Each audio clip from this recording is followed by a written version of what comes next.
the Hitachi C8 FSHE 8.5-inch sliding compound miter saw. It's the lightest and most portable 8.5-inch slide saw on the market today. Weighing in at just 32 pounds, this saw can easily be moved from the workbench to a workstation, or from your car to the job site, or whatever you need to do with it. It's very light and very powerful.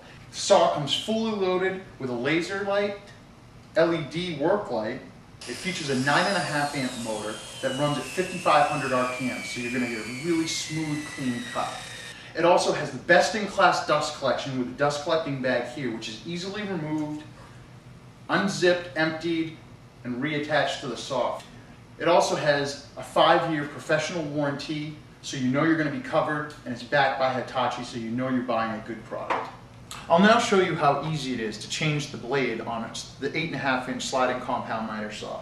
First thing you want to do is make sure that your power is disconnected. You never want to attempt changing the blade without the power being disconnected first.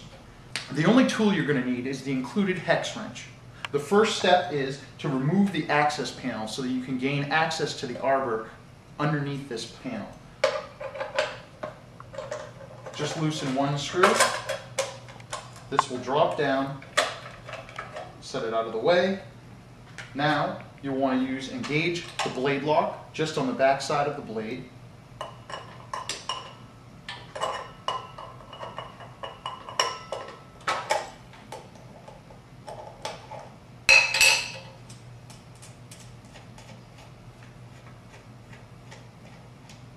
Remove the arbor bolt, which in this case is a reverse thread, because all chop saws, the threads are reversed so that when the blade is spinning, if for any chance the bolt was loose, it would tighten the bolt as opposed to loosening. Next, remove the washer. Manually raise the blade guard. Remove the blade. Now in this instance we have a 24-tooth framing blade. This comes with the saw and can be used for cutting dimensional lumber and doing rough framing and cuts that don't need to have splinter-free results. Now we're going to put the 60-tooth blade on, which is used for doing finer cuts in paneling or molding, crown molding, anything where you need a really fine cut. Make sure that the teeth are facing in this direction because this is the way that the saw will cut. You want to have the printed side facing out. Slide the blade guard up, insert the blade back up into position, make sure that it's securely over the arbor of the tool, put the washer back on the saw, and thread the arbor bolt back in. Again, remembering it's reverse for most thread types. So to tighten, you want to turn to the left. To loosen, you want to turn to the right. Engage the blade locking device on the back side. Hand tighten, make sure you don't over tighten. Slide the arbor guard back in place.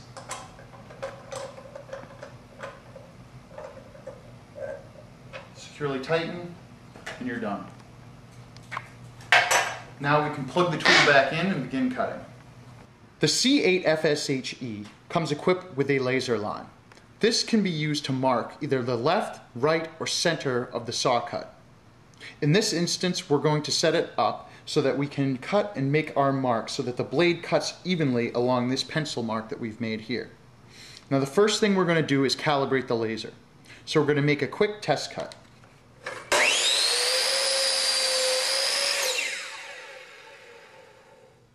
Having done that, now we're going to use the small adjustment knob located just to the right of the laser.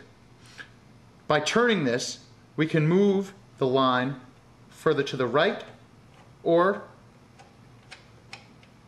to the left of the saw cut. In this instance, we want it to be just on the left edge. So without moving the workpiece, I'm going to move it until it lies just along the edge. Now that we have that adjusted, we can go ahead, move our workpiece over, and now we know that that laser line is exactly going to be on the left side of the blade and make a smooth cut.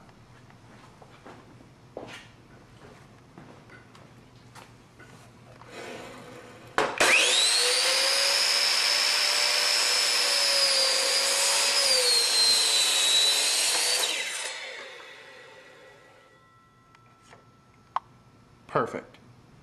Now that we've calibrated the laser so that it cuts just on the left side of the blade, we can now use that to align to absolutely any angle that the miter saw is capable of cutting, and eliminates all of the guesswork of trying to decide what angle you're trying to cut. To do this, simply lift up the lever, slide the blade, move the workpiece so that it lines up, and adjust the miter until you're perfectly on that line. Now, the slight tap,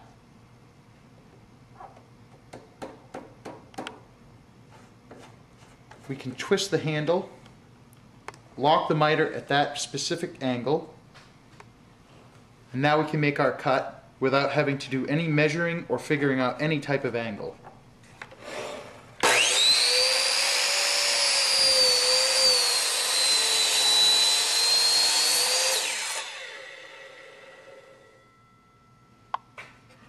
We have a smooth, splinter-free, very nice cut. The saw comes equipped with 4 positive stops on each side of the blade at 15, 22.5, 30, and 45 degrees, which are typically the most common cuts that you'll need to make.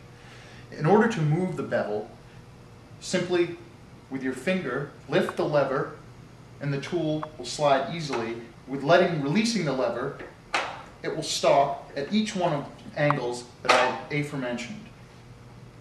However, if you're trying to lock the position in an arbitrary angle, which is not common, let's say for instance 26.5 degrees, set the saw using the scale here, which is very accurate, and twist this handle.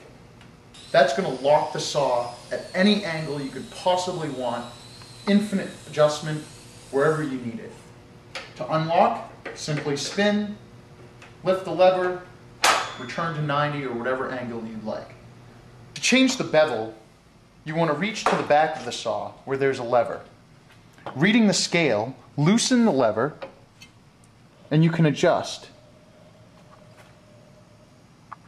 The saw comes equipped with a positive stop at 45 left and 0. Here, it's at the positive stop. Now, the handle can be tightened and you're ready to go. Similarly, loosen the handle, come back, and the saw stops at 90. Now, in order to go past 45 or to come to the right side 5 degrees, simply pull the pin located directly under the lever out. Now the saw can tilt 5 degrees to the right and up to 50 degrees to the left. This would be useful because we all know that in our old houses or when you're making specific cuts, you can't always guarantee that they're going to be at 45 degrees. Sometimes, in order to make the cut fit perfectly, you need to go beyond 45 or beyond 90. This tool allows you 5 degrees in either direction to accommodate for any type of variance that you may have.